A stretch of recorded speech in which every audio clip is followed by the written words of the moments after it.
Аллахтың саусағы бар, өзі тән сипатта саусақ. Біз неге оны Аллахтың саусағы бар дегенде адам саусағына ұқсатып қалуымыз керек? Өйткені жер бетінде саусақтан көп нәрсе жоқ. Құдайдың жаратқан нәрсесінде крокодилдің де саусағы бар, иттің де саусағы бар, құрбақаның да саусағы бар. Сондықтан оны ұқсатуға болмайды. Адамдікіне де ұқсатуға болмайды. Қандай жаратылыс болса да Аллахтың саусақтары бар, өзіне тән сипатта. Аллахтың қолы бар, өзіне тән сипатта. Құрметті бауырлар, Дарын Мұбаров бұл аудио таспадағы пікірлері теңдесі жоқ Ахлі-сунна уәл жамаат ғалымдарының, қазақ халқының ұлттық элиталарының діни құндылықтарына қарама-қайшы келетінін сіздерге талдап береміз. Дарын Мұбаров жоғарыдағы аудио таспада Аллаға қатысты саусақ, қолды бекітті.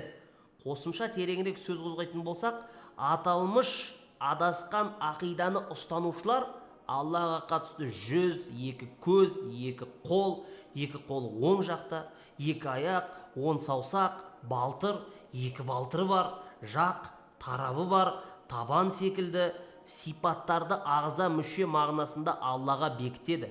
Бұған дәлел Дарын Мұбаровтың жоғарыдағы аудио таспаның жалғасында аталмыш сипаттарды түсіндіре келе, біз бұл саусақты неге адамдікіне ұқсатуымыз керек? Себебі жер бетінде саусақтан көп нәрсе жоқ. Иттің де саусағы бар, крокодилдің де саусағы бар, көлбақаның да саусағы бар, бірақ олар бір-біріне ұқсамайды деп тұжырымдауы.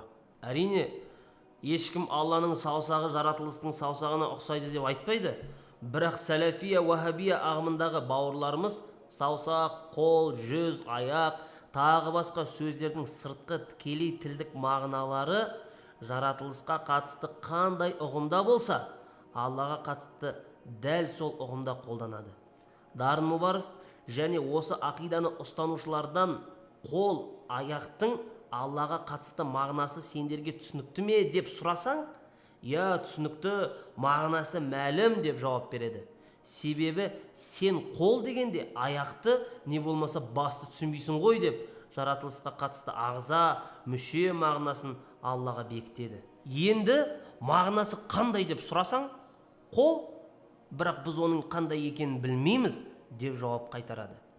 Егер мұқият тыңдасаңыздар, ешкім олардан қолдың қандай екендігін, бейнесін, суретін, кейпін, формасын сұраған жоқ.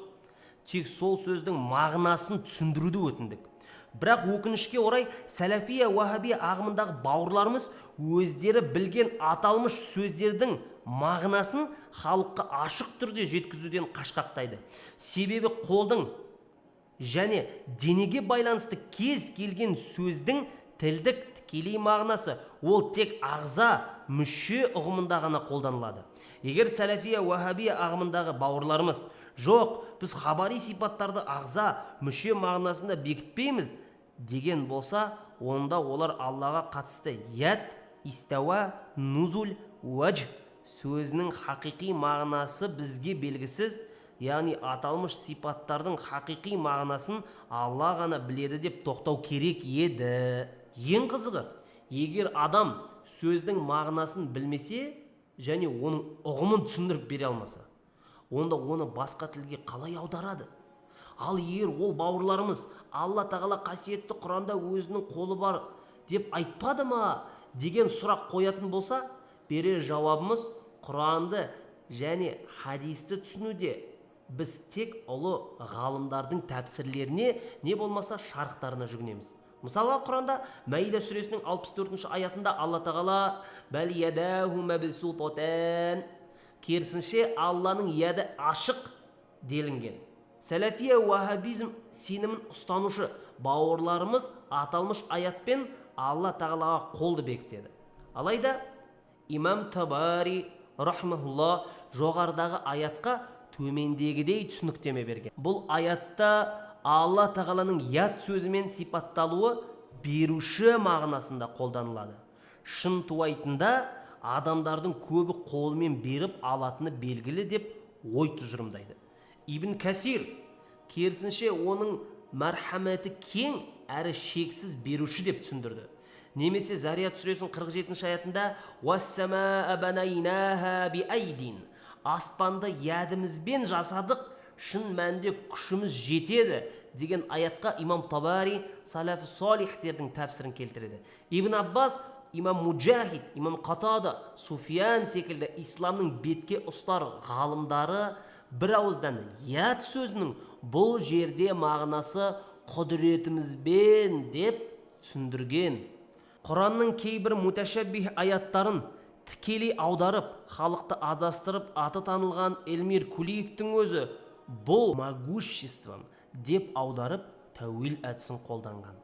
Имам Тахауи өзінің Ақида ат-Тахауия атты кітабында وَمَنْ وَصَفَ اللَّهُ تَعَالَى بِمَعْنَى مِنْ مَعَانِي الْبَشَرِ فَقَدْ كَفَرَ. Кімде-кім Алла тағаланы жаратылысқа тән мағыналық сипатпен сипаттайтын болса, онда ол діннен шығады деген. Жаратылысқа тән сипат қандай дейтін болсақ, имам Тахауи рахимулла келесі сөзінде шарықтап береді. وَتَعَالَى اللَّهُ عَنِ الْحُدُودِ وَالْغَايَاتِ وَالْأَرْكَانِ وَالْأَدَوَاتِ لَا تَحْوِيهِ الْجِهَاتِ أَسِدْتُ كَسَائِرِ الْمُبْتَدَعَاتِ. Алла тағала шектеулерден, шекаралардан, бөлшектерден, мүшелерден, ағзалардан тұрудан пәк деп имам Тахауи айтты. Қол сөзінің тікелей тілдік мағынасы ағза, мүше екендігі көзі ашық, көкірегі ояу, кез келген есі дұрыс мұсылманға аян. Сондықтан Аллаға қатысты ят сипатын тікелей тілдік мағынада қол деп түсіну ахли сунна вал джамаат ақидасына қарсы келу болып табылады. Абу Ханифа өзінің Фикхул Акбар кітабында Алла тағалаға қатысты ят сипатын парсы тіліне аударуға болмайды деп тұжырымдайды. Неліктен? Себебі парсы тілінде ят сөзінің тікелей тілдік ұғымы қолды, яғни дене мүшесін, ағзаны, құралды білдіреді. Бұған қосымша имам Абу Ханифа Фикхул Абсад кітабында Алланың яды қолдарының үстінде дегенді ят жаратылған жаратылыстың қолы секілді мағынада түсінуге болмайды, және ол жариха ағза мүше ұғымында емес деп тұжырымдайды. Ибн Манзур өзінің фундаменталды Лисанул Араб сөздігінің 441 бетінде ят сөзінің тікелей тілдік мағынасын түсіндіреді. Ядю сөзінің түбірі әл-ят, қол, және қосымша әл-кәф, алақан деген мағыналарды білдіреді. Ибн Исхақ қол дегеніміз саусақтардан тұратын алақан. Шахих ядул мағлула байланған қол сөз тіркесі қатты сараңдықты меңзейді деп айтқан бұл кісілер. Қазақтың көрнекті ағартушысы ғалым бабамыз Мәшһүр Жүсіп Көпейұлы өзінің дастандар жинағында Алла тағаланы жаратылыстарға тән болған кемшіліктерден, қол, жүз, аяқ, көз, тарап, мекен және тағы басқа кемшіліктерден пәктейтін мына өлең шумақтарына құлақ түрелік. Ол Алла жисім, жауһар, ғариз емес. Оларға басқа бөлектенбес. Алланы еш нәрсеге ұқсатуға, еш нәрсе оған ұқсап жөні келмес. Бар Құдай көкте демес, жерде демес, мекені бір Алланың ешкім білмес. Яусым аусы, төрт жақтан пәкдүр Алла, мүминнің Алла деген көңілінде емес. Сипаты 8 болған бірі кәләм, сөйлейді құдіретімен Алла тағалам, сөйлеуі біздей тілмен жақпен емес, тіл жаққа мұқтаж емес секілді адам. Алды, арты, асты, үсті, оң, сол жоқ. Ауыз, мұрын, аяқ, бас, көз, қол жоқ.